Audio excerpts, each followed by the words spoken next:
So this one is for Donald Gets Drafted, released in 1942, and it's directed by Jack King. Now this short is available in two ways, and I am aware, yes, these sets can be pretty pricey to find, but the file I'm using here comes from Disney Treasures on the Front Lines, and the same file was in the Donald Duck Volume 2 set that used the same transfer. So, but in case you haven't seen this one, this is the first in the kind of mini-series of shorts where Donald Duck goes into the army, and we see all his so-called adventures while being a recruit for the army. And this is the first one where we actually see him going through the recruitment process and then ending up at an army camp, not understanding Pete, who is the sergeant there, what his commands are, and we get a whole bunch of silly little gags involving all of that. So a few bits of trivia for this one. Now, this was released in 1942, so of course after Pearl Harbor, and America was in the war.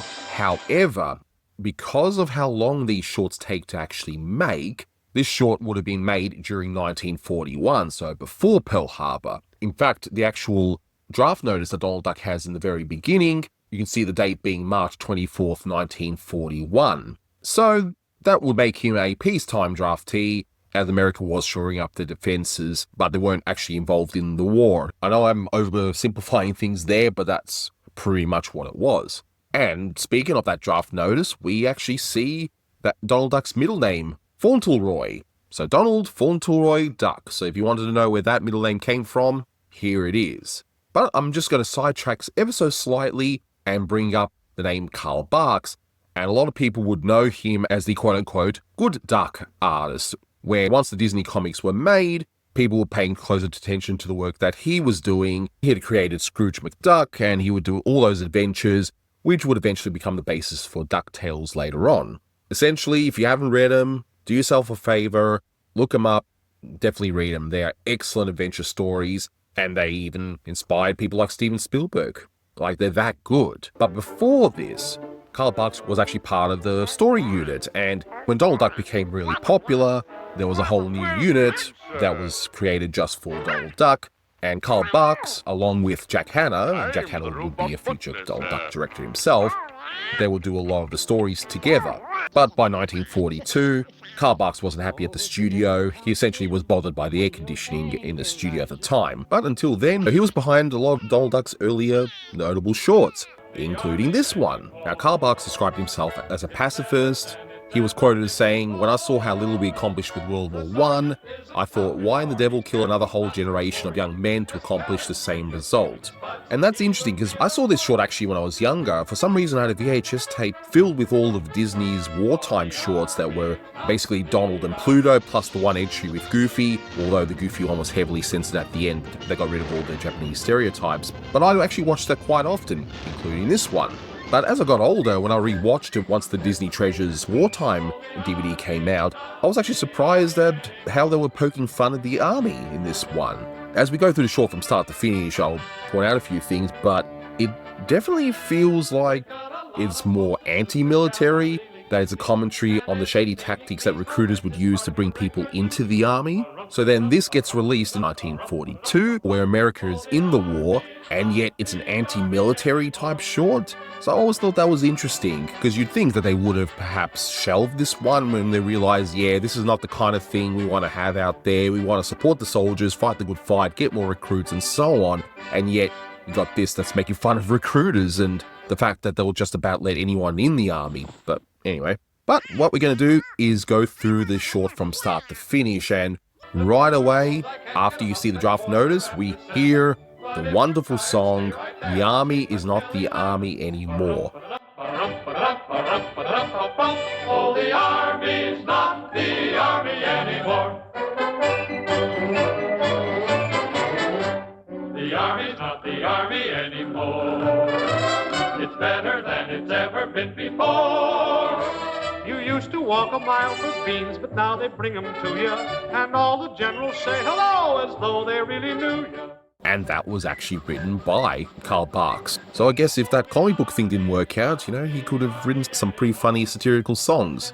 Of course, on the draft notice we see it's order number 13, by the way. I mean, sure, why not? But it's interesting that Donald was selected for training service in the army. So someone typed in army, and you'd think with Donald Duck initially being a sailor, it would have made more sense to put him in the Navy, but that's okay. Now, the song itself, according to Keith Scott's wonderful Cartoon Voices book, is by a group called The King's Men, and I don't have much information about them, but if you're wondering who does the singing, that's who they are. So we see that Donald's already drafted, so none of these recruiting tools would have actually mattered, but hey, we still see them plastered all over the street, and again, this is Karl Barks' criticism against army recruiting tactics about just how in your face they can be, but it's so ridiculous. Each of these posters, by the way, was actually drawn by Karl Barks as well, so I guess he must have felt a really personal connection to this particular short. So we see over the top with the cavalry. I mean, why would they ride all those horses like that? It's so ridiculous.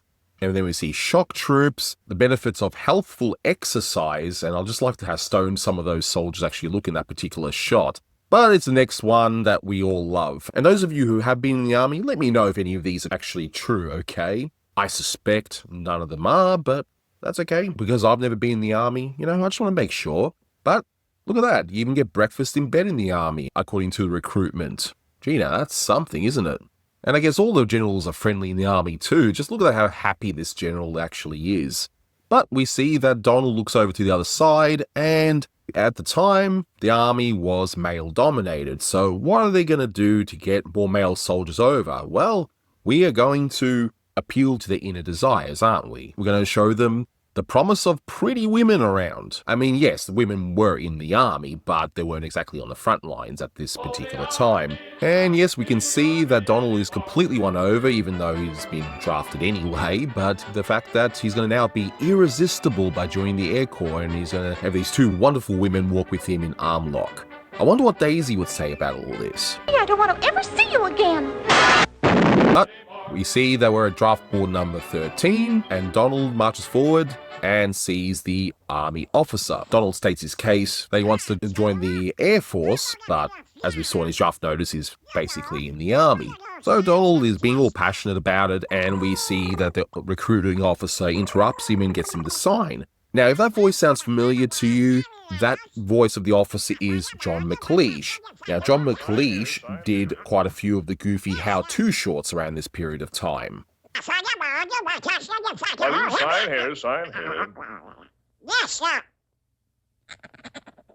After a vigorous day in the open, the skier never has any trouble falling to sleep. So first Donald has to pass his physical, and Donald says that that's of course a sin. She marches forward, and he's given a thorough examination. We get a few obvious jokes here, where the heart has an irregular beat, he's got nothing in his brain, with the lights coming out from his nostril holes, and so on. So, you know, nothing too crazy by way of gags, but again, this is all Karl Barks' commentary on the whole army recruitment methods, and the fact that Donald's clearly not quite the applicant you want to join the army. In fact, is he the only duck that would have been in the army around this time? Because we see that everyone's a human except for Donald and, of course, Pete later on. I mean, how dare there be no consistency here, right? I do like the gag involving the coloured card saying, what colour is this red card? And Donald takes a while to answer. The green card, to which Donald Duck answers blue, so I've always enjoyed that.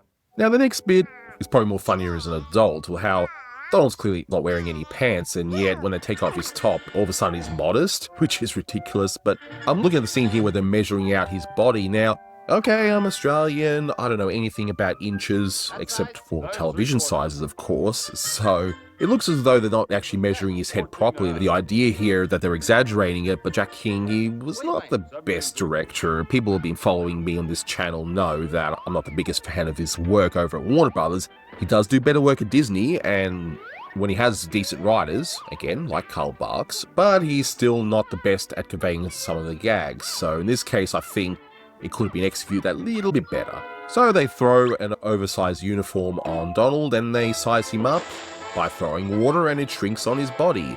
And they stamp his bottom saying, okay. I do wonder if they do that for human applicants. They just stamp on their bare bottom the okay stamp. But all of the recruitment is done, and we're now at the army camp. And now, I will admit, My favorite part of this short is always the first half, the whole recruitment thing. And I would have actually probably preferred it if this whole short was just about the recruitment, and then you get some sort of punchline at the end once he's at the army and it's not all exactly cracked up to be. But still, there's a lot to like about it. So we see that Donald is complaining about marching and that he is lamenting that he wants to fly. We do get a continuity of sorts with the other shorts where he's always lamenting that he wants to fly. And if you watch all 6 of the shorts back to back, you don't quite get a complete story, but you do get some follow-on and some callbacks between them. So it's almost like a TV show of sorts. But we see that the sergeant happens to be Pete. I always found it interesting that he was actually made sergeant, and given his earlier roles as a landlord, as some rude rich guy at the service station, and even an Italian music promoter for Mickey, so there's all sorts of roles, and yet for some reason him being a sergeant is kind of weird, but really funny too. So Pete orders the troop to halt, Donald doesn't listen, and so he makes a mistake. So Pete ends up dismissing the rest of the troop, and it's just him and Donald, where he's going to give him some special training. So we see some funny business involving Donald trying to follow orders, but this would be in Barks' commentary on this sort of thing, because all Pete does here is just utter some nonsense grunts, and yet Donald's expected to know what orders to follow, much to Pete's frustration. Oh, and another thing as well, I've always enjoyed when Pete does that frustrated noise. So you got Billy Bletcher doing the voice of Pete, but he does that frustrated sound where he's incredibly frustrated. You know, to be a fly on the wall to see him do that sound effect into the microphone would be interesting, just how they got that sound, I don't know. But in any case, we see that Pete's frustrated, and there's really not much that really happens after. It's just you got some wonderful animation of Donald trying to follow orders. Donald even tries to quit, and which prompts Pete to bring out some brass knuckle busters, threatening Donald. But then Pete says you gotta learn discipline, and you now have to stand still and don't move a muscle. So what happens next? You get a whole bunch of ants just calling over Donald for whatever reason. And again, it's one of those things where it's funny to see, but maybe goes on that little bit too long. But still, it's a good idea though. He just happens to be standing over an ant nest, and they just start climbing all over him, including that one ant that ends up going onto his beak, and Donald ends up using both the breath from his nostrils and an actual drop of sweat to get rid of him. The ants intensify, and all hell breaks loose, where Donald just ends up shooting the crap out of anything and everything.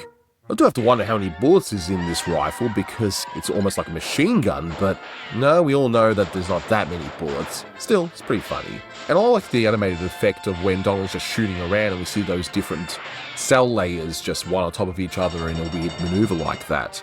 So Pete climbs up a tree, blows the whistle to try and get him to stop shooting, and we just end up in the kitchen where Donald ends up cutting all those potatoes. But we hear a reprise of the song, and we say, hey, you know, if you don't want to peel the potatoes, your sergeant's going to do it for you. To which Donald rightfully replies, phooey. And we end right there. So this one is a childhood favorite, which, again, it might sound weird to some of you guys, where some of the classic Warner shorts I hadn't seen before that everyone else has seen all the time, and yet I've seen all this war stuff so many times when I was growing up. But this one's definitely a whole lot of fun, although, as I mentioned before, I still prefer the first half instead of the second. But if you watch all these army ones one after another, it really does come across like it's a almost TV show, where this is like the pilot, and then you've got those few shorts where Donald's in the army lamenting that he wants to fly, much to the annoyance of the sergeant, who is Pete in all of them. So this one gets 9 out of 10. It is really funny as a satire on the army, and once again, how this wasn't shelved when the morale was trying to be built up after the bombing of Pearl Harbor, I don't know, but maybe Walt was just too busy, he didn't notice. Or maybe they just needed money coming in, and it was like, well, here's a completed short, and that was that, and no one really paid attention that it was satire. But in any case, that will do it for this one. If you guys want to suggest a short for me to do, just let me know in the comments. But aside from that, thank you so much for watching, guys, and until next time, take care. Tell him when you're feeling spuds, and he will feel them for you. For the Army's not the Army anymore. No, the Army